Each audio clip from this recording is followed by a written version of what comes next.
Well, you probably don't know this. In case we have had recent conversation, you probably don't know. My wife and I, we bought a house recently. Okay, we changed our primary residence.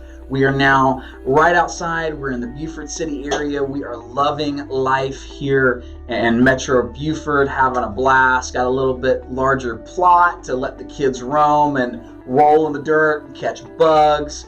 And man, we're just having a blast. But I know if you're anything like me, which from Facebook I can see, while we may have some differences, like you may be a little bit more handsome, a little more attractive than me, which don't pride yourself, okay? Like, that's not saying much. But if you're anything like me in this season, you have been crushing it on your to-do list, gentlemen. All right, I'm talking to you and me here for a minute. Your wife, like, did the list, like the, and like, like you have had the massive to-do list bust out in the middle of quarantine. And the reason I know is social media, and you have kept me in line outside of Home Depot for like an hour on Saturdays. And man, I got a bone to pick. Clearly that's a sore spot in my heart. I need to go repent. But we've just been crushing it on home projects, okay, here at our new house and you at your house. And I think what's happening right now, and you don't know this, but if you know the show, you're totally going to get it. I think we're all in the middle of a real life love it or list it, okay? Like, we are out doing all these projects. We are expanding spaces. We are refinishing bathrooms. I'm at Home Depot yesterday, and my guy's getting a new water heater. He's getting a new vanity. And he looks at his wife, real talk, he looks at his wife and says, "Baby, for the money we are doing this, I can just include this into our next house fund, and we're going to get that ball rolling way, way faster than staying in our small bathroom, and the size ain't changing."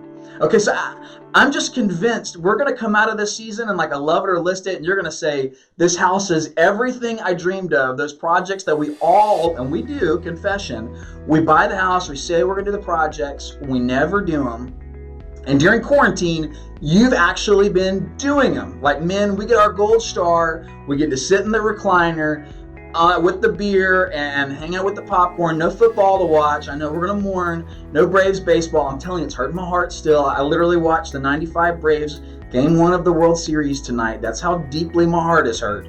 But we're still getting recliner time. We're still getting the love, and we're living out love it or list it. And so some of you are going to find out on the back end of this, we thought this house was going to be one thing, and it really hasn't. We need more space. We need a bigger yard. We need to get out of the neighborhood. We need to get into the neighborhood.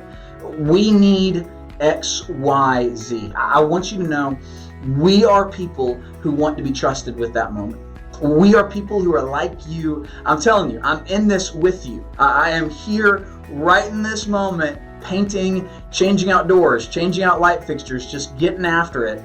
And we're all in this realizing, does this space actually serve me the way I thought it was going to? So if that's you, as we roll into this conversation, maybe you're talking with your husband, you're talking with your wife, you're chatting with your kids, or you're thinking about your future family, and you don't see the house that you were in actually functioning both emotionally and practically the way you thought, I think we can have a conversation. I think at minimum, we can start observing and seeing, well, what could it be like if it was everything? And what would you really, really want if you could push that reset button and start over and push reset? Take the equity out of the current and actually push it to something that is going to give you that long-term house where your kids come back to when they're married, where your grandkids, like, what would that house be like? I think we're going to have some actually really, really great conversations, or we're going to have everything we thought about our house confirmed